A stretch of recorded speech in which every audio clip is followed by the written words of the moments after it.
一个把恐惧看得太清楚，却还是没能走出来的人。有没有一种时刻，你已经清清楚楚地看到了危险，甚至提前很久就看到了，但你还是一步一步走进了那个危险里？不是因为你笨，也不是因为你被骗了，而是因为你太清楚转身要付出的代价有多大。今天要讲的这个人，是中国历史上把这种处境演到极致的一个样本。他叫李斯。他这一生最厉害的地方，是几乎每一次重大的危险，他都提前看见了。他看见了逐客令的荒谬，看见了工业顶点之后的物极必衰，看见了赵高的野心，甚至看见了自己正在做的事有多么不易。可他几乎每一次最后都选择了继续往前走。公元前208年，他在咸阳街市被处以最残酷的刑罚，5刑加身，腰斩于市，3族被灭。行刑前，他回头看着身边同样要赴死的儿子，说了一句让后世记了2000多年的话。他说：“我多想再和你牵着黄狗一起从上蔡东门出去追一只野兔，可惜再也做不到了。”一个把整个帝国的制度都设计明白了的人，临死前最想要的，只是一个普通人能出门散步的自由。他到底是怎么一步步把自己走丢的？第一章，侧鼠与仓鼠，一个人最早的世界模型。李斯年轻的时候，只是楚国郡里一个不起眼的小吏。有一次，他看见厕所里的老鼠吃着脏东西，一有人或狗走近，立刻吓得四处逃窜。他又看见粮仓里的老鼠吃着囤积的粮食，住在宽敞的屋檐下，从来不必受惊。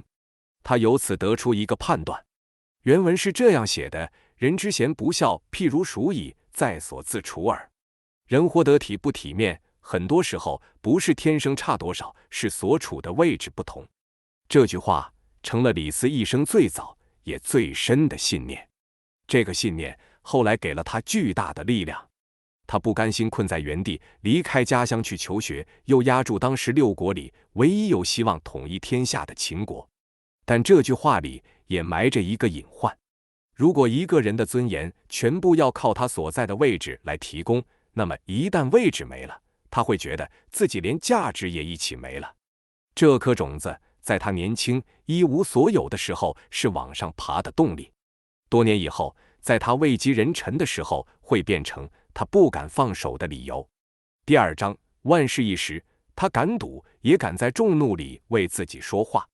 李斯到秦国以后，判断6国已经衰弱，这是统一天下极难再遇到的窗口期。他把这个判断直接告诉了秦王，秦王采纳了，他也因此第一次真正走进权力中心。后来发生了一件事，很能看出年轻时的李斯是什么成色。一个韩国人替秦国修渠，暗中消耗秦国国力的事情被发现了。秦国宗室大臣主张把所有外来的客卿全部赶走，李斯也在被驱逐的名单里。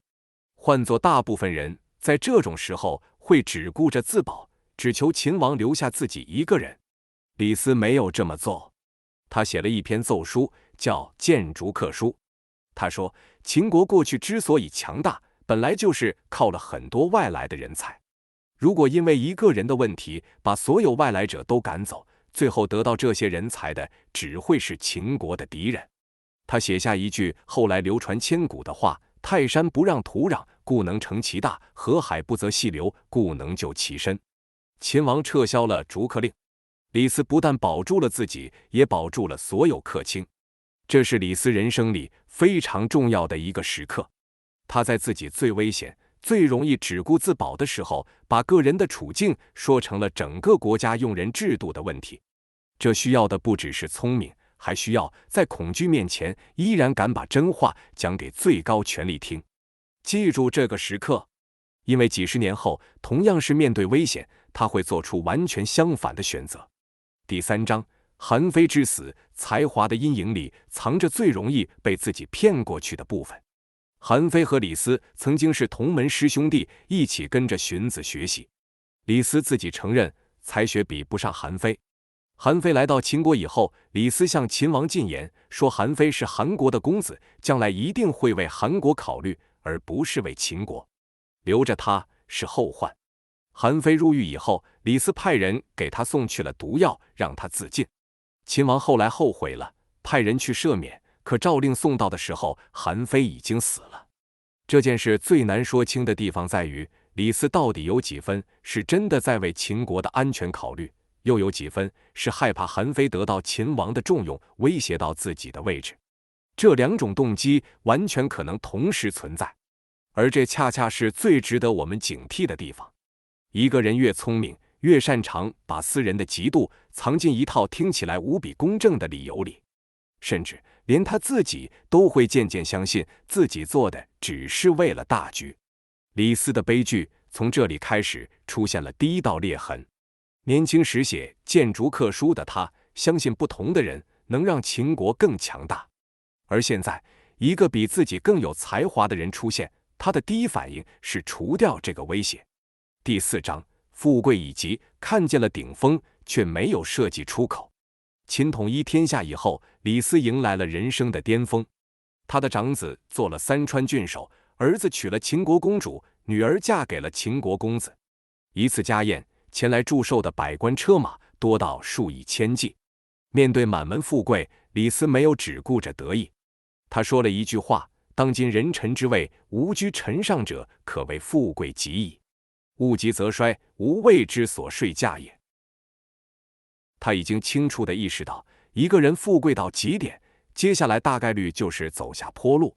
可他同时也承认自己不知道该在哪一步主动停下来。这句话我们可以停一下，仔细看看。他不是没有清醒，他清醒地看见了危险，但看见危险和真正为危险做准备是两件完全不同的事。他没有给自己设定任何一个具体的退出条件，什么情况发生，我必须离开，离开之后我靠什么生活，如果不再是丞相，我还愿意成为一个什么样的人？这些问题他一个都没有回答。于是再等等，永远比现在走显得更合理。而这个没有答案的问题，很快会以最残酷的方式找上门来。第5章，沙丘之谋，真正击败他的不是赵高更聪明，是赵高更了解他的恐惧。秦始皇在沙丘病逝，写给长子扶苏的传位诏书还没来得及送出去，赵高想改立胡亥，找到了李斯。李斯一开始明确反对，他知道伪造诏书废长立幼可能会毁掉整个国家。赵高没有在治国的道理上说服他，赵高只是反复提醒他一件事：扶苏一旦继位，很可能重用蒙恬。到那时候，你李斯的相位还保得住吗？你的家族还能像今天这样吗？史书记载，李斯最后仰天而叹，垂泪叹息，说了一句：独遭乱世，既已不能死，安托命哉？然后他听从了赵高。3个人伪造了诏书，立胡亥为太子，又假传旨意，逼扶苏和蒙恬自杀。这不是一个轻松的决定。他流泪了，说明他很清楚自己正在跨过一条不能轻易回头的线。但要注意一件事，赵高没有告诉李斯任何新的政治事实，他没有提供任何李斯不知道的信息。他做的只是把李斯最怕失去的东西一样一样摆到他面前。李斯不是看不懂，他是不愿意承受拒绝以后可能会失去的一切。真正击败李斯的，从来不是赵高比他更有智慧，而是赵高比他更了解他的恐惧。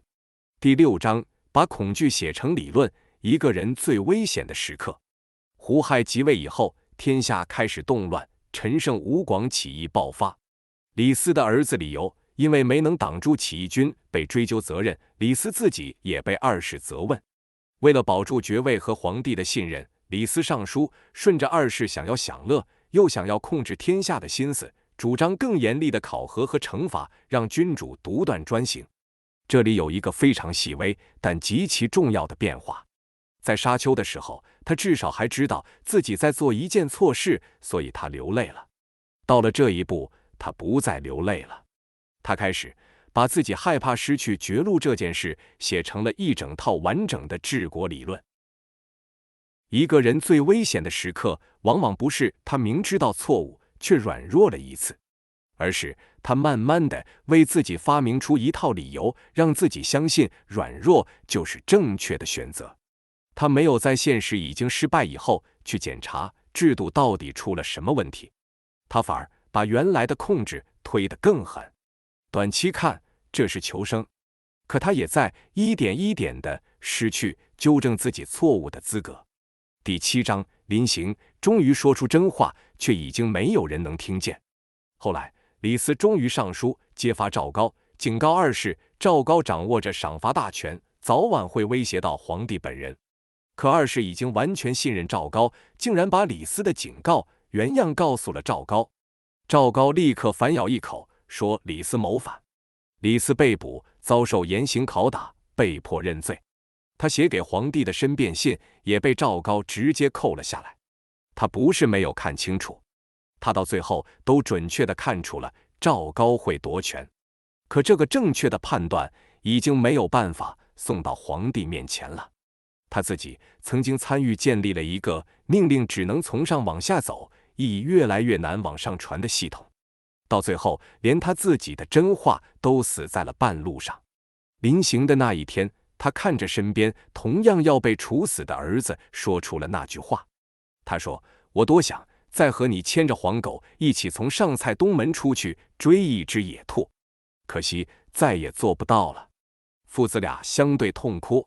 随后李斯被处死，三族被灭。他一生能看清天下的局势，却没有看清自己。他能替一个帝国规定所有的度量标准，却不知道自己的人生该在哪一步停下来。他怀念的或许不是贫穷本身，而是那个还没有把全家命运都压在权力上的自己。他留给我们的问题：李斯的一生不是一个简单的贪权者亡的故事。那样说太容易了，也太像一个局外人站在安全的地方说的风凉话。真正值得我们记住的是，困住一个人的往往不是他不知道什么是对的，而是他已经把太多东西放在了那个错误选择的那一边。年轻时的李斯敢于向上冒险，他离开熟悉的地方，压住一个不确定的未来，在众怒之下依然敢为真话辩护。可到了晚年，他面对的已经不是敢不敢拼的问题，而是敢不敢失去的问题。在这个问题面前，他一次又一次选择了继续往前拖。我们大部分人不会站到李斯那样的位置，也不会经历他那样的极端结局，但每个人或多或少都会遇到一个属于自己的要不要退出的时刻。可能是一份早就该离开的工作，一段早就该结束的关系，一个明知道方向错了，却因为已经投入太多而不敢喊停的选择。下一次，当你清清楚楚地看见危险，却又觉得再等等的时候，也许可以想起李斯，想起他说的那句话。真正困住人的，往往不是他不知道什么是对的，而是他已经把太多东西压在了错误选择的那一边。接下来，我们想做一件不太一样的事，让你短暂地站到他的位置里面。这段话不是史书原文，李斯从没有真的说过。这是我们根据他这一生做的一次重构，一次假设。如果临行前他有时间把自己这一生重新想一遍，他会怎么说？我们想让你听的不是一个恶人的忏悔，也不是一个受害者的辩解，而是一个和你我一样会恐惧、会不甘心、会为自己找理由的人，回头看自己的时候，能不能对自己诚实一次？李斯晚年独白：我这一生最早学会的不是法，也不是帝王之术，是数。侧中的鼠吃污秽，见人犬辩经；仓中的鼠吃激素，住在大屋之下，无人惊扰。我那时以为自己看见了人世最深的道理，人有贤与不孝，不过是所处之地不同。于是我离开上蔡去见荀卿，又离开楚国向西入秦。我不肯让自己一生困在侧中，这道理使我成事，也使我送命。我到了秦国，看见六国已疲，秦势正盛。我告诉秦王，机会一失，诸侯复合，即使皇帝再生，也难兼并。后来天下果然归一，文字有同行，车轨有同度，号令从咸阳传到远郡。我曾站在群臣之前，以为自己不只是从仓中取食的鼠，而是参与建造粮仓的人。我并非没有做过自己今天仍愿承认的事。逐客令下，我也是将被赶走的人。我没有跪着，只求留下自己。我告诉秦王，秦所用的珍宝不都产于秦，成就秦国的贤士也不都生于秦。我在奏书中写：泰山不让土壤，故能成其大；河海不择细流，故能就其深。我那时相信，一个强大的国家不该害怕不同来处的人。可是后来，我却开始害怕不同的声音。淳于越说应当尸骨，我说天下既定，应当法令初一，民间以古易今，会使主事下降。我主张收去诗书百家之语。我告诉自己，我是在防止天下重新分裂。如今想来，我究竟是在统一制度，还是想让所有人的心也像度量衡一样，只有一种尺寸？我曾经用一篇奏书证明，拒绝外来之人会使秦失去力量。后来又用另一篇奏书证明，拒绝不同思想能使秦得到稳定。两篇文章都写得有理。一个人若太会讲道理，最该提防的也许正是自己的道理。韩非与我同学于荀卿，我知道他的才学在我之上。秦王喜欢他的文章，我却告诉秦王，他是韩国公子，终究会为韩而不为秦。这个判断并非全无道理。可我若说其中没有极句，便是在刑场之前还欺骗自己。我怕的也许不只是他夺走相位，我更怕秦王看见他以后，才发现李斯并没有自己表现的那样不可替代。一个从卑贱中爬出来的人，最不愿听见的，往往不是你做错了，而是没有你也可以。送入狱中的药，是为秦国除患，还是为李斯除患？这两个念头在当时被我写成了同一个答案。我最不能推诿的是沙丘。始皇崩，遗书未发，赵高要猎胡亥。我明知废长立幼不易，明知伪造君命不忠，也说过此事足以使宗庙绝嗣。赵高没有用高深的道理说服我，他只问：扶苏继位，必用蒙恬为相，你还能带着后印回乡吗？你的一家还能保住今日的富贵吗？他看见了我最深的恐惧。我怕的不是一枚香印，那枚印后面有我半生的证明，有儿女的婚姻，有满门车骑，也有上蔡那个小吏终于不再被人轻看的尊严。若扶苏继位，蒙恬为相，我失去的仿佛不只是今日，而是连过去的成功也会被重新解释。我曾在宾客满门时叹息，物极则衰，不知在哪里停下车架。我不是不知道危险，我只是不肯在危险尚未落到头上时，先放下手里的东西。到沙丘，我手中已不只是一枚相印，我有儿女，有姻亲，有家族的荣辱。于是我把害怕失去称作顾全，把违背诏命称作权宜，把不能赴死称作身处乱世。世人若说我全然受赵高欺骗，便太轻饶我了。赵高没有骗我，他只是替我说出了我不敢承认的愿望。我想让已经得到的一切继续下去。胡亥即位以后，天下乱起，我本该劝他减轻刑罚，停下徭役，却因害怕责罪，又献上督责之术。我把严刑写成秩序，把君主纵欲写成贤明。我一生最擅长把一个人的愿望写成天下的道理。到那时，这能力已经不再为我所用，而是我用来遮蔽自己的帷幕。后来我终于劝谏，终于说赵高将危害国家。二是不听，还把我的话告诉了赵高。我愤怒他是无道之君，也怨恨赵高阻断我的上书。可我不能只说自己忠而被害。胡亥能坐在那个位置上，有我的手；赵高能控制那个位置，也有我的手。我建立了一座所有命令都从最高处发出的国家，却没有为他留下让坏消息回到最高处的道路。最后，我的真话也走不回皇帝面前。邢立打我时，我仍以为凭自己的辩才和功劳，总能让二世醒悟。我一遍遍陈说自己为秦做过什么。若六国定百越，统一文字度量，修驰道，立社稷。我以功劳证明自己不该死，可我直到那时还在用旧办法，相信只要把理由写得足够好，权力就会听见。我忘了，权力只听见他允许自己听见的声音。今日与儿子同赴咸阳刑场，我想的不是丞相府，不是满门车骑，也不是刻在石上的帝国功业。站在我身边的也不再是什么郡守之地、皇族姻亲，只是我的儿子。我想向他道歉，却忽然不知道应该从哪一件事说起。于是我只想到一条黄犬，一座东门，一只野兔。若还能回到上菜，我只想和他再过一天不必猜测军心、不必计算生死的日子。那是我年轻时急于离开的生活。如今我才知道，贫贱固然使人受制，富贵也可能使人受制。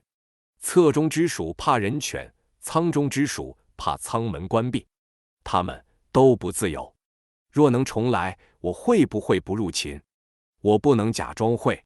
那是天下最值得一去的地方，我也确实在那里完成了远超上蔡小吏所能想象的事业。若能重来，我会不会就韩非拒绝焚书，在沙丘赴死？我希望自己会，却不敢在临死前再写一篇漂亮文章欺骗后人。一个人真正的品格，不是他在没有代价时赞成什么，而是代价落到自己和家人身上时，他还肯守住什么。我这一生能看见天下的局势，却没有看清自己；能替帝国规定停车的尺度，却不知道自己的车该停在哪里。后世若要从我身上记住一件事，不必只记贪权者亡，那太容易，也太像局外人的话。请记住，真正困住人的，往往不是他不知道什么是对的，而是他已经把太多东西放在了错误选择的那一边。我们为什么要讲一个没能走出来的人？李斯这个故事，我们没有打算把他讲成一个反派，也没有打算把他讲成一个可怜人。这两种讲法都太轻松了。一个是站在道德高处说贪权者亡，然后转身离开，觉得这件事和自己没关系；另一个是替他叫屈，说他是被时代逼的，被赵高骗的，然后也转身离开，同样觉得这件事和自己没关系。我们更想问的是一个更不舒服的问题：为什么一个能看清天下大势的人会看不清自己？为什么一个在年轻时敢在众怒之下为真话辩护的人，到了晚年连一次都没能为自己的清醒付出代价？因为他的每一步单独拿出来看，都不是一个疯狂的决定。留下来，等一等，先保住眼前的，都是任何一个普通人在那个位置上很可能做出的选择。这才是李斯真正让人不安的地方。他不是一个我们可以轻易划清界限的人，他是一面镜子，照出的是一个人拥有的越多，退出的成本就越高，而退出的成本越高，人就越容易说服自己再留一会儿，没关系。你我大概率不会经历沙丘那样的政变，也不会面对腰斩和灭族，但我们都会遇到自己的再等等，一份早就该离开的工作，一段早就该说清楚的关系，一个心里知道方向错了，却因为已经投入太多而不敢喊停的决定。李斯用他的一生替我们把这条路走到了最坏的结果。他没能替自己找到答案，但他把问题完整的留给了我们。下一次，当你站在一个知道该走，却还想再等等的路口，希望你会想起他在临死前最想要的，不过是一次牵着狗走出家门的自由。而那次自由，他本来一直都有资格拥有，他只是一次又一次把它压在了后面。